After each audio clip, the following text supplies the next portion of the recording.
Housing affordability worsens. Let's have a look.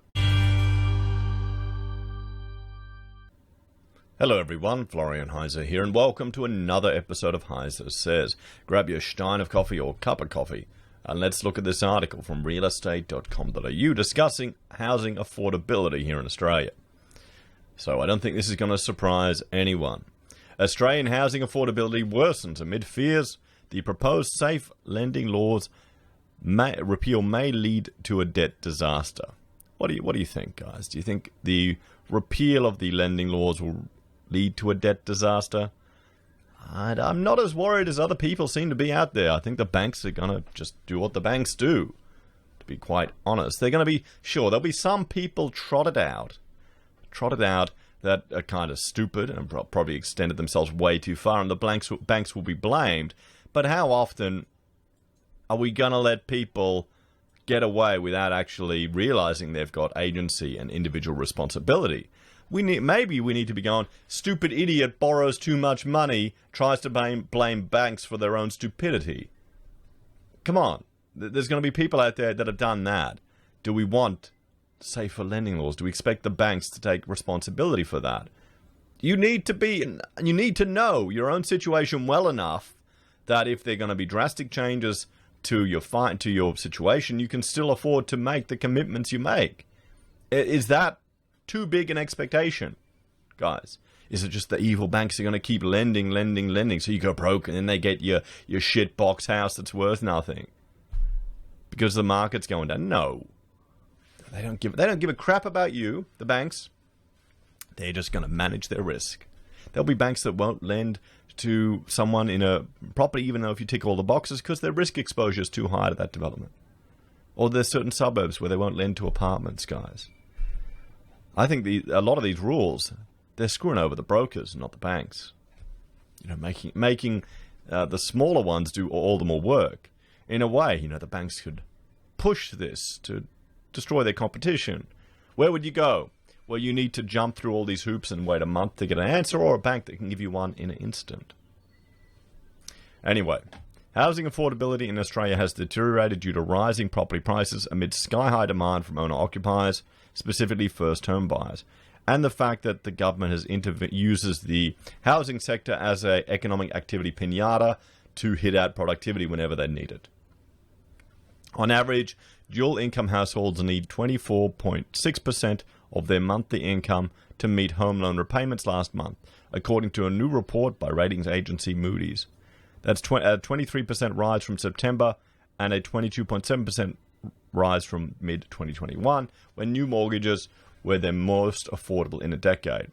So you're looking at 25%. So a quarter of your income. And the problem is, it's a dual household. Now, is that average or median? That's the question with regards to income, because the average income is much higher than the median income. If we jump over and we look at the ABS, average is $1,700 a week. So you're looking, a couple like that, each earning the average, that's over $3,500 pretty much, almost, with some change, 3-4. So you're looking at a quarter of that every week go into your mortgage, guys. What do you reckon? Or the median, you're talking a bit more, $1,100 a week. That's the difference. The deterioration in housing affordability is evident in all capital cities over the 5 months to February, with Perth remaining the most financially achievable and Sydney the least. Well, that's never changed. Moody's warns housing affordability will continue to worsen for the rest of this year, despite record low interest rates, given dwelling prices keep surging, but incomes remain low. Well, you know what you need to do? You need to reduce the red tape and rigmarole to getting new developments off the ground, everyone. We've got an opportunity here that the Greens are fighting, inner city Greens here in Brisbane, are fighting a development out in Ipswich, which would be housing around under 400. The area they're all from is over $1 million housing. So there you go. Entitled, inner city, suburban, champagne, sipping socialists destroying low-cost housing opportunities. Even starter homes, guys. They're the ones. Okay? So affluent, lucky, and not lucky, geniuses in buying back in the 80s when their houses were worth nothing and just sitting on their ass. I remember talking to a couple who were quite proudly, and they're very left-leaning, quite proudly bragging about how they built their huge house years ago by doing all cashies with the tradies. Unbelievable, eh? And they'll probably vote for the cash ban because everyone needs to pay their fair share of tax. So, the 10-year average is 26.1%, and the peak is 30.7%, was hit in April 2011. But the average mortgage interest rate has nearly halved to 3.65% since then. Housing prices or interest rates would have to increase materially by 24.9% or 225 basis points respectively, Moody's analyst Patrick Yoshi said on Thursday. A 15% increase in housing prices combined with 100% basis point increase in interest rates could have the same impact. CoreLogic data released this month showed home values rose by 2.1% in February, the biggest month-on-month leap in more than 17 years. Despite the surge, the Reserve Bank of Australia Governor Philip Lowe has repeatedly hosed down expectations of possible increases to the cash rate as early as late next year. He said the rate would remain steady at a record low of 0.1% until inflation was sustainable within the 2 to 3% range, up from just 1.4%, currently the lowest on record. Now, here's the issue, guys. Here's the fundamental issue. CPI, which they use to measure inflation, doesn't take account of land, because buying land when you buy a house is an investment. So the land's going up in value everywhere around the country. You see these posts, I saw a real funny one. House floating down the street in Sydney sells for $2 million. That's the joke, because you often see the crappy, dumpy houses that are selling for millions of bucks. It's because of the land, guys. The house is worthless. If anything, if the house was gone, you'd probably get more money because you don't have to deal with the demolition and all of the EPA issues. So, wages growth would need to be materially higher than it is currently. Minutes from the RBA, the latest RBA board meeting released this week outline. This would require significant gains in employment and a return to a tight labour market. The board does not expect these conditions to be met until 2024 at the earliest. See, this is the thing. The board doesn't care about house prices. It's not part of their mandate. They're more worried about employment, everyone. So they'll let the housing market run a bit hot. It'll have political ramifications. Then the government will just go into further debt to try and address those political ramifications with handouts. And then that'll overheat the market even more. Well, welcome to Australia, but it keeps people employed, guys. And the issue is, the real issue with all of this is it pulls investment away from other sectors. It means rather than people investing in a business, rather than people investing in shares, rather than people investing in something innovative, they just stick it in housing. And our economic complexity continues to decline. And then more and more people start complaining, so the government creates more and more red tape as a solution. However, the board is keeping an eye on the housing market and lending standards. See, this is the thing. They're going to try and influence lending standards. With Mr. Lowe saying he would be worried if Australians started borrowing ridiculous amounts of money in a speculative way. It comes amid fierce opposition by consumer groups to the federal government's proposal to repeal safe lending laws, which was debated last week. The housing market is already overheating, and removing safe lending laws will push home ownership out of reach of many more Australians, Choice Chief Executive Alan Kirkland said. We already see high levels of mortgage stress in states like Queensland, South Australia, and Tasmania. Now, here's the thing. You're getting more and more concerns about mortgage stress. About having to put so much of your money away to your mortgage. But what if it's all you've ever known?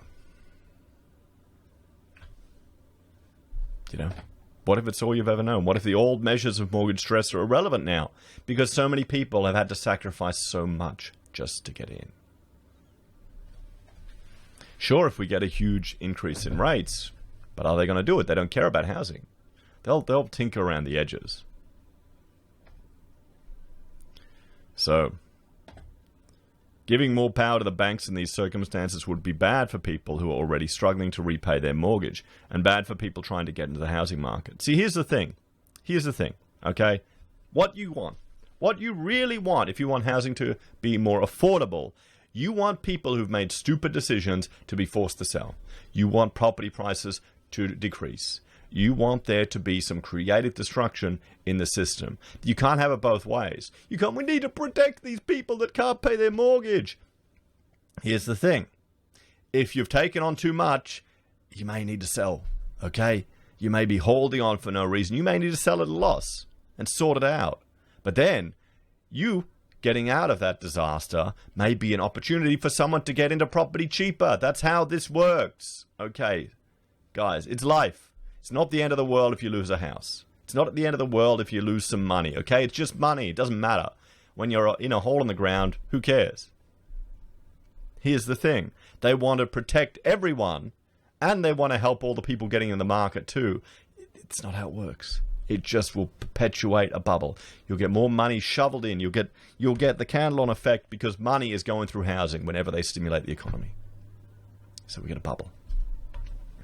What's the solution?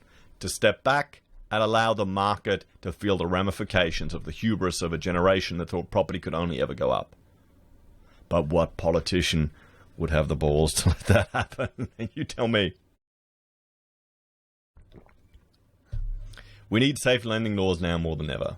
No, we need financial literacy and education. The problem is, people are they're not going to care. They may even be financially literate. They may understand everything, but they're just exhausted, had enough. They're just going to jump in and make it work. And maybe some of them can. Because honestly, there are a lot of people out there that are pissing money away on things that you don't need. There's a lot of stuff that people consider a luxury that really is not. Or, people consider a necessity that is a complete luxury. I imagine if people get in, a lot of them, well, that may be the slap in their face to really get their life sorted. Consumer Action Law Centre Chief Executive Gerard Brody said the bill would abolish a borrower's right to legally challenge a lending decision and remove the role of the Australian Securities and Investment Commission in overseeing most bank lending. This directly contradicts the Banking Royal Commission, which said that the existing law should not only remain, but be better enforced, Mr. Brody said. So there we have it, everyone. What do you think? Are you worried about this reduction in lending standards, and do you think it will make housing less affordable? Maybe. Or do we need to have a correction in the market? Is that the only way we're going to see housing affordability increase? What do you reckon? Let me know your thoughts and opinions on this one in the comments down below. Thank you all for watching. Please like, share, and subscribe to the channel. If you're a fan and enjoy the content I create here, there are a few ways you can support us. You can join us on YouTube or Patreon. You can support us using our affiliate links from Amazon, eBay, Independent Reserve, or AussieBroadband. You can buy our merch from HeiseSays, use Gold Pass from the Perth Mint, or support us via PayPal. Take care, everyone. Have a great day, and I will see you all next time. Bye for now.